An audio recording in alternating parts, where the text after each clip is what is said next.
estamos aqui com o Sr. Jorge, que foi um dos incentivadores à produção agrícola e o desenvolvimento daqui de Batateira. Ele vai nos relatar um pouco sobre alguns acontecimentos históricos que nos aconteceram. Sr. Jorge, será que o senhor poderia nos contar um pouco do surgimento do nome de Batateira e um pouco de sua história de Batateira? Bom, meu nome é Jorge Davi Oliveira, nasci em Batateira em 1949 e, segundo as informações dos meus pais, meus avós, meus bisavós, o nome Batateira surgiu aqui não pela economia que plantava-se batata, mas sim pelo cidadão que plantava batata lá na ponta da rua e as pessoas que passavam por aqui, as pessoas que vendiam, os ambulantes que passavam de um lugar para outro, e eles marcavam um encontro aqui, que se chamava Senador Tribúcio, mas eles se encontravam na Batateira, que era o local onde se plantava batata. E aí surgiu o nome Batata. Batateira pertencia a Bonito e passou a pertencer a São Joaquim do Monte. E depois que passou a ser de São Joaquim do Monte, passou a ter o nome de Batateira, em função disso que estava acontecendo. E quanto à batata doce, que não era nosso produto, o nosso produto era o café, era o milho e o caju. E eram os artesanatos que eram feitos, que o Rio Una tinha muito junco, eram feitos cangalhas, eram feitos esteira, tinha as mulheres, as birreiras que faziam rendas e levavam esse produto para vender no sul. E lá era plantio de cana, então não era eles que tinham muito, o transporte era cavalo e eles faziam aquelas cangalhas. E faziam as esteiras que antigamente se usava muito para sucumir. Então a economia daqui não era tão fraca, era forte. Só que o lado humano sempre faltava tudo, né? E em 88, quando eu fui embora para São Paulo, com 18 anos, e voltei em 88, então Batateira nessa época já era o maior produtor de batata doce da região. Vendia batata para o Rio de Janeiro, São Paulo, inclusive até para a Argentina, saiu batata daqui.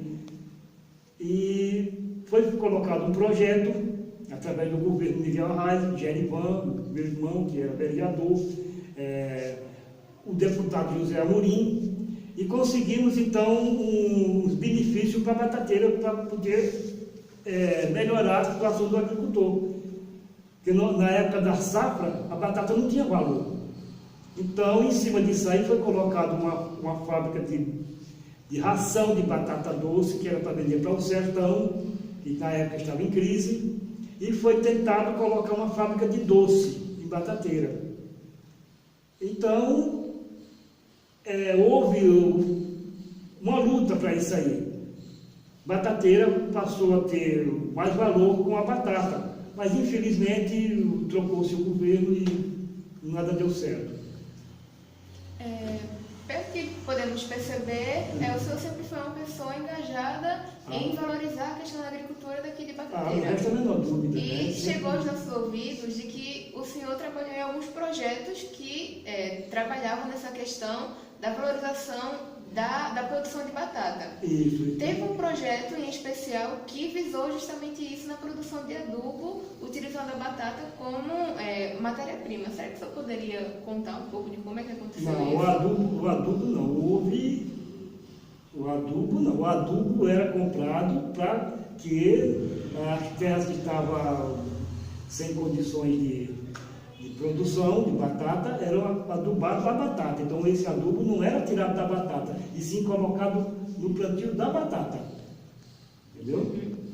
Então, para poder a batata se fortalecer. Então era comprado fora, trazido e distribuído para os agricultores. Entendeu? Inclusive, até hoje nós temos um problema da bichoca na batata, e também foi feito um estudo na época para que se descobrisse por quê, se a gente descobriu que era uma borboleta que põe um óvulo e o óvulo se transforma no lagarto, desce e come a batata.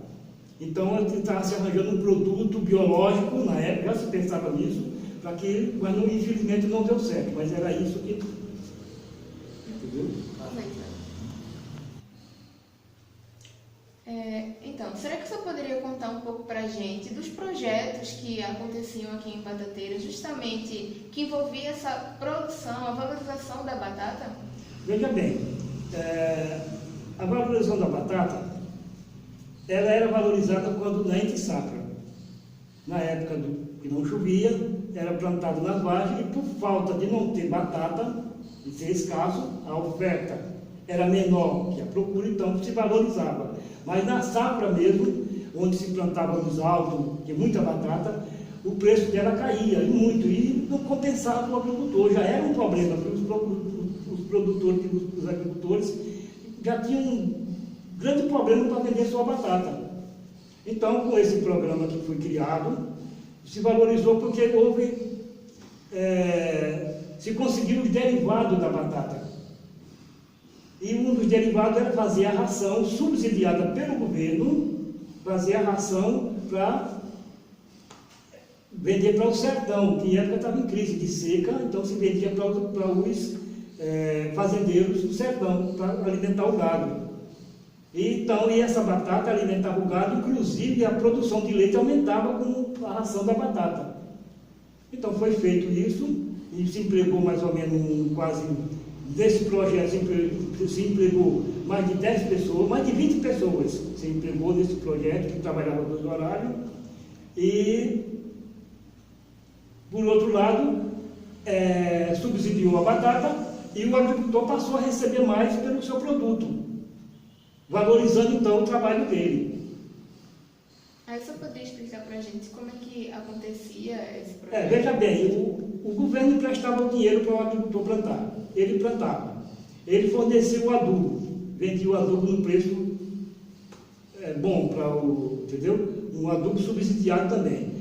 Na época da safra, se nós não comprássemos o produto dele para fazer a ração, ele não teria para quem vender a batata, ele vendia muito barato. E existia o intermediário. O intermediário comprava barato, entendeu? Não dava oportunidade e vendia caro, levava para o Recife, levava para o Rio de Janeiro, levava para São Paulo. Inclusive, tinha gente muitas vezes que levou para a Argentina esse produto. Mas o agricultor tinha que vender barato. E quando entrou com esse programa, se valorizou a batata. Então, essa batata passou a ser um produto que dava sustentação para o agricultor, valorizando. Mas, infelizmente, mudou-se a política, mudou tudo. A batata era fatiada, tinha mais ou menos umas 6 ou 7 marcas, não lembro bem, fatiada, e depois de fatiada ela era colocada em um plástico grosso para tomar 48 horas de sol. Colocava de manhã, tirava essa tarde, no outro dia colocava. Depois que ela era secada ao sol, ela era ensacada e então era vendida. Se eu não me engano, 2 sacos de batata dava 1 de ração. Depois entendeu? Naquela época os sacos eram 60 quilos, não era 50, hoje em dia é 50, naquela época era 60 quilos um saco de batata. Então 2 sacos dava 1. Então era vendido para o sertão, mas tudo subsidiado pelo governo. E a intenção era tirar mais alguns derivados. Por exemplo, nós queríamos fazer uma fábrica de doce, fazer o doce da batata doce, que se chama o marrom glacé, né? Mas precisava se abrir uma associação na época. E nós não conseguimos. Nós éramos, financeiramente, nós não tínhamos condição. E existia uma política também, que até hoje existe, de não querer que essas coisas funcionem. Então, não deu certo.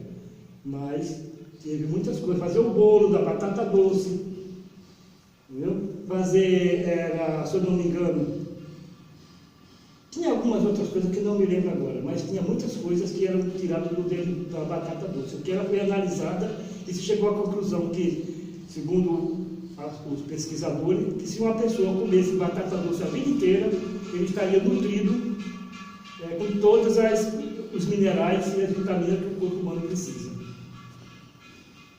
Então a batata era muito, era muito boa para o alimento. E ela pode ser tirada alguns dos derivados dela. Infelizmente, hoje em dia ninguém se preocupa mais com isso, né? pessoas querem moto, celular.